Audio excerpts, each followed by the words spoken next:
ये कहानी एक अमीर बुढ़े आदमी की है जिसे इस उम्र में भी जवान लड़कियों की अनबॉक्सिंग करनी है। फिर उसे किस्मत से एक 20 साल की खूबसूरत फ्रेश लड़की मिल जाती है और फिर वो कैसे उसकी कहनी छेनी बनाता है, यही आज हम इस मूवी में देखेंगे। ये मूवी बहुत ही ज्यादा गर्म और मसालेदार है। मूवी के स्टार्ट में हम हमारे मेन लीड एक्टर बुढ़े टाऊ को देखते हैं जिसका नाम मैथ्यू होता है। मैथ्यू बहुत बड़ा बिजनेसमैन है और वो काफी अमीर है। मैथ्यू रेलवे स्टेशन के अंदर जाके आज रात पेरिस जाने वाली ट्रेन का टिकट लेने जाता है और फिर वो वापस अपने घर पहुंच के अपने नौकर मार्टिन से कहता है कि मार्टिन तुम सारा सामान पैक कर लो, हम आज रात ही पेरिस वापस जा रहे हैं। और इसके बाद में हमें मैथ्यू के रूम दिखाया जाता है जहाँ उल्टी सीधी तरह की चीजें पड़ी थी, मतलब लड़कियों के सैंडल और उनके छोटे छोटे कपड़े। साथ ही रूम का सारा सामान भी इधर उधर बिखरा हुआ था, जिसे देखकर हम अंदाजा लगा सकते हैं कि पिछली रात को मैथ्यू ने किसी जवान लड़की के साथ पलंग तोड़ रासलीला करी है। फिर रात होने पर मैथ्यू पेरिस जाने वाली ट्रेन में चढ़ जाता है और जाके अपनी सीट पर बैठ जाता है जहाँ पहले से एक सुंदर औरत और उसकी बेटी बैठी हुई थी। वो मैथ्यू से बातचीत करने लगती है। तभी वहाँ एक और आदमी आ जाता है जो मैथ्यू से बोलता है कि शायद हम दोनों एक दूसरे को पहले से जानते हैं। दरअसल मैथ्यू का कजन एडवर्ड जो एक बहुत बड़ा एडवोकेट होता है और ये आदमी एक जज है, मतलब ये दोनों पहले एडवर्ड के चेम्बर में मिल चुके हैं। और तभी हमें एक बहुत ही यंग खूबसूरत सी लड़की को दिखाया जाता है, लेकिन उसकी हालत अभी ऐसी है जैसे उसने किसी ने बहुत मारा हो। इस लड़की का नाम कॉन्चिता है। यहाँ कॉन्चिता स्टेशन पर आकर मैथ्यू को ढूंढ रही होती है और कुछ ही देर में कॉन्चिता मैथ्यू को ढूंढ लेती है। लेकिन मैथ्यू कॉन्चिता को ऊपर चढ़ाने की बजाय उस पर पानी की भरी हुई बाल्टी डाल देता है।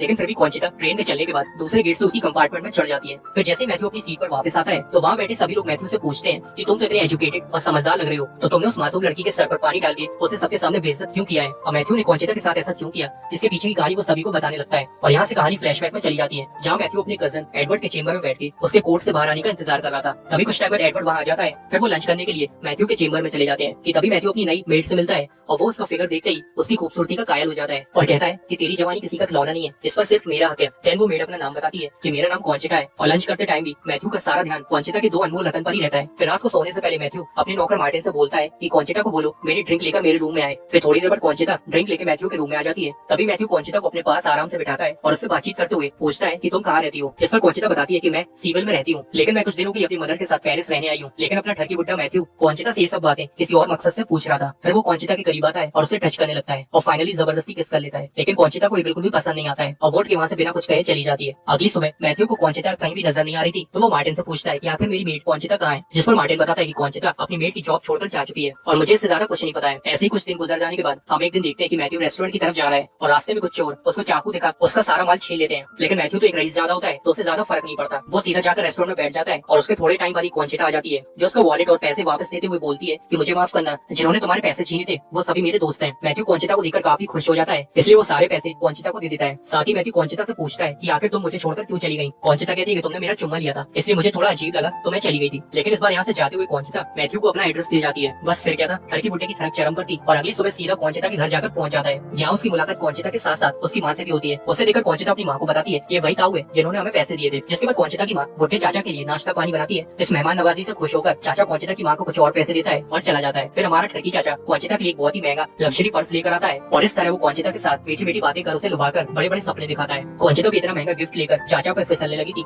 कॉन्चिता चाचा को डांस करके दिखाती है और फिर उसकी गोद में आकर बैठ जाती है। तब दोनों करीब आकर किस करने लगते हैं और ऐसे मूवमेंट में हमारा चाचा कहाँ रुकने वाला था। वो कॉन्चिता की गुफा के अंदर अपनी उंगली डाल देता है जिस पर कॉन्चिता कहती है ये तुम क्या कर रहे हो, हम यहाँ पर सब कुछ अभी नहीं कर सकते हैं। कुछ देर बाद वहाँ चाचा की सासू माँ भी आ जाती है जिसके बाद कॉन्चिता चाचा को बताती है कि मेरी अभी तक सील नहीं टूटी है तो इसलिए मैं अभी तुम्हारे साथ पलंग नहीं तोड़ सकती हूँ, मुझे इसके लिए थोड़ा वक्त चाहिए। अगले दिन मैथ्यू कॉन्चिता की माँ को अपने घर पर बुलाता है और उनके साथ अच्छा बर्ताव कर उन्हें काफी सारे पैसे भी देता है। तब वो उनके सामने अपने दिल के अरमान रखता है और बताता है कि मैं तुम्हारी बेटी कॉन्चिता से प्यार करता हूँ और साथ ही उससे शादी भी करना चाहता हूँ। जिस पर सासू माँ बताती है कि दामाद जी मैं भी यही चाहती हूँ, लेकिन पहले मैं अपनी बेटी कॉन्चिता से बात करूंगी। तब मैथ्यू सासू माँ से पूछता है कि क्या आप कल कॉन्चिता को लेकर ब्याह पर आ सकती हो। अगले दिन हमारा ठरकी चाचा बन ठन कर रेडी होकर कॉन्चिता का इंतजार कर रहा होता है, लेकिन काफी देर बाद भी कॉन्चिता और उसकी सासू माँ वहाँ नहीं आती। फिर चाचा को कॉन्चिता का एक लेटर मिलता है जिसमें लिखा था कि मैं तुम्हारे पास खुद ही आने वाली थी, लेकिन तुमने मेरी माँ से मुझे खरीदने की कोशिश की है जो मुझे बिल्कुल भी अच्छा नहीं लगा और अब मैं तुमसे कभी भी नहीं मिलूंगी। और ये लेटर पढ़ते ही बुड्ढे के सारे अरमान टूट जाते हैं। फिर वो भागकर सीधा कॉन्चिता के घर पहुंचता है पर माँ बेटी तो पहले से यहाँ से फरार हो चुकी थी। फिर कुछ महीनों बाद चाचा एक रेस्टोरेंट में दोबारा से कॉन्चिता से मिलता है। वो उससे पूछता है कि तुम अचानक से ऐसे मुझे छोड़कर कहाँ चली गई थी। तब कॉन्चिता कहती है ये सब कुछ तुम्हारी गलती की वजह से हुआ था क्योंकि तुम मुझे अपने पैसे दिखाकर मुझे खरीदना चाहते थे और मैं बिकाऊ नहीं हूँ। पहले तो मैं तुमसे काफी गुस्सा थी पर तुम मेरे पीछे पीछे यहाँ तक आ गए और ये मुझे काफी अच्छा लगा। फिर रात के टाइम मैथ्यू कॉन्चिता को अपने घर लेकर जाता है। रूम में हमारा चाचा कॉन्चिता को किस करता है और कॉन्चिता भी उसे किस करने देती है। फिर चाचा का पप्पू खड़ा हो जाता है और वो कॉन्चिता की कहनी छेनी बनाना चाह रहा था, लेकिन कॉन्चिता उसे फिर से रोक देती है। लेकिन इस बार चाचा बेहद गुस्सा हो जाता है जिस पर कॉन्चिता उसे मनाने की कोशिश करती है और बोलती है कि कुछ टाइम और रुक जाओ, फिर मैं अपने आप ही तुम्हारे लिए अपना सब कुछ खोल दूंगी। अगले दिन मैथ्यू अपने घर में कॉन्चिता को किसी और लड़के के साथ पकड़ लेता है और कॉन्चिता के बारे में गलत गलत सोचने लगता है जिस पर उसका दिमाग खराब होने लगता है और गुस्से में दोनों को घर से निकाल देता है। अब ऐसे ही एक साल का समय बीत जाता है लेकिन हमारे चाचा का कॉन्चिता के लिए प्यार जरा भी कम नहीं होता है। तो वो इस बारे में अपने कजन एडवर्ड से मदद मांगता है। तब वो कॉन्चिता और उसकी माँ का पता लगा लेता है और उन्हें पेरिस से बाहर निकलवा देता है जिस वजह से उन्हें दोबारा जाकर सीविल में शिफ्ट होना पड़ता है। फिर मैथ्यू भी सीविल घूमने के लिए निकल जाता है जहाँ पर रात को हमारा चाचा कॉन्चिता से मिलता है। तब वो उसे मिलकर अपनी गलती के लिए उसे सॉरी बोलता है और पूछता है कि तुम आजकल यहाँ पर क्या काम कर रही हो। जिस पर कौनचिता बताती है कि मैं पास वाले नाइट बार में डांसिंग का काम करती हूँ। फिर अगली शाम मैथ्यू कौनचिता का डांस देखने के लिए उसी नाइट बार में जाता है। थोड़ी देर बात करने के बाद कौनचिता मैथ्यू से कहती है कि मेरे डांस का नंबर आने वाला है, तो मैं थोड़ा रेस्ट करने के लिए ऊपर रूम में जा रही हूँ। कौनचिता के जाने के बाद एक लड़की चाचा के पास आती है और बताती है कि तेरी महबूबा ऊपर कोई आराम करने नहीं गई है, और अगर तू सच जाना चाहता है तो ऊपर जाकर कमरे में देख ले। ऊपर जाकर देखता है कि उसकी कौनचिता बिना कपड़ों के बहुत सारे मर्दों के सामने उछल उछल कर डांस कर रही थी। सारे मर्द कौनचिता को देख अपनी आंखें सेक कर एंजॉय कर रहे थे। ये देख चाचा को बहुत गुस्सा आता है और वो दरवाजा तोड़ देता है और अंदर जाते ही सभी लोगों को बाहर भगा देता है। साथ ही कौनचिता को भी डांटने लगता है, जिस पर कौनचिता बोलती है कि मैं और क्या करती, मेरे पास घर चलाने के लिए भी पैसे नहीं थे और इसलिए मजबूरी में मुझे ये काम करना पड़ा। कौनचिता बताती है कि मैं भी अपना घर बसाना चाहती हूँ, बच्चे भी करना चाहती हूँ। फिर दुखी होकर वो चाचा की गोद में बैठ जाती है और उसे किस करने लगती है, जिससे चाचा बहुत खुश हो जाता है। इसी वजह से मैथ्यू चाचा अगले दिन कौनचिता को नया घर दिला देता है, जिस पर कौनचिता उससे कहती है कि आज रात तुम मेरे घर आना,